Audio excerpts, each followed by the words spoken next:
কোনো এক গ্রীষ্মে তারকা স্টর্মি ড্যানিয়েলসের সঙ্গে প্রথম দেখা হয়েছিল সাবেক মার্কিন প্রেসিডেন্ট ডোনাল্ড ট্রাম্পের কাছ থেকে নৈশভোজের আমন্ত্রণ পেয়ে তারই হোটেলে গিয়েছিলেন স্টর্মি। সেদিনই দুজনে শারীরিক সম্পর্কে জড়িয়ে পড়েন, যা নিয়ে এখন দুনিয়া জুড়ে চলছে তোলপাড়। জনমনে প্রশ্ন, যাকে নিয়ে এত হইচই, কে এই তারকা স্টর্মি ড্যানিয়েলস? কি হয়েছিল সেদিন? দুজনের মধ্যে সম্পর্কটাই বা কেমন ছিল?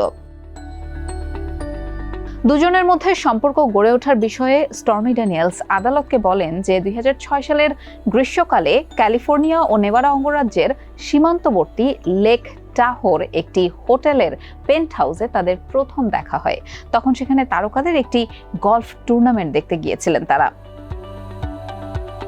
ম্যানহাটনের আদালতে স্টর্মি বলেন, দেখা হওয়ার পর ট্রাম্প তাকে নিজের হোটেল স্যুটে নৈশভোজের আমন্ত্রণ জানান।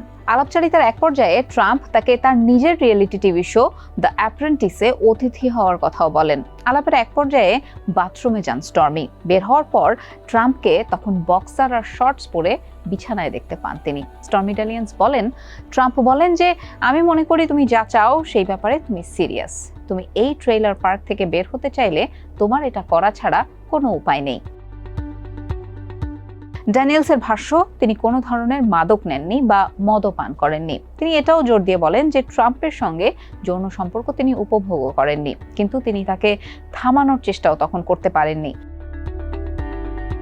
স্টর্মি ড্যানিয়েলসের প্রকৃত নাম স্টেফানি ক্লিফোর্ড। যুক্তরাষ্ট্রের লুজিয়ানা অঙ্গরাজ্যে মায়ের কাছেই তিনি বড় হয়েছেন। স্বল্প আয়েই মায়ের সংসারে তার শৈশব কেটেছে। ড্যানিয়েলস যখন হাই স্কুল শেষ করেন তখন সবচেয়ে ভালো ফল করা 10% শিক্ষার্থীদের মধ্যে ছিলেন তিনি। সম্পাদনা করেছেন স্কুলের সংবাদপত্র। টেক্সাসের একটি বিশ্ববিদ্যালয়ে পশুর ওষুধ নিয়ে পড়াশোনারও সুযোগ পেয়েছিলেন, কিন্তু সেখানে তার পড়া হয়ে ওঠেনি।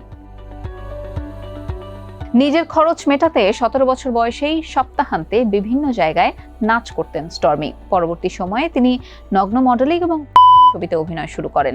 ড্যানিয়েলস বলছেন যে তিনি তার সময়ের সবচেয়ে কম বয়সী ছবির পরিচালকদের মধ্যে একজন। অনেকগুলো পুরস্কারও তিনি পেয়েছেন। টেলিভিশন শোতে বিভিন্ন চরিত্রে এবং দ্য 40-year-old ভার্জিন এবং নকড আপের মতো ছবিতেও তিনি অভিনয় করেছেন। ওই ঘটনার পর 2016 সালে প্রেসিডেন্ট নির্বাচনের আগে ট্রাম্প ও তার আইনজীবীর মাধ্যমে যৌন সম্পর্কের তথ্য চেপে যেতে স্টর্মিকে ঘুষ দিয়েছিলেন বলে অভিযোগ ওঠে। গত 30 মে নিউ ইয়র্কের ম্যানহাটনের ডিস্ট্রিক্ট আদালতের বিচারকরা 77 বছর বয়সী ট্রাম্পকে ব্যবসা সংক্রান্ত নথিতে মিথ্যা ঘোষণা দেওয়ার অভিযোগের এই মামলায় দোষী সাব্যস্ত করেন। এবারই প্রথম সাবেক কোনো মার্কিন প্রেসিডেন্ট হিসেবে ফৌজদারি অপরাধে দোষী সাব্যস্ত হলেন ডোনাল্ড ট্রাম্প।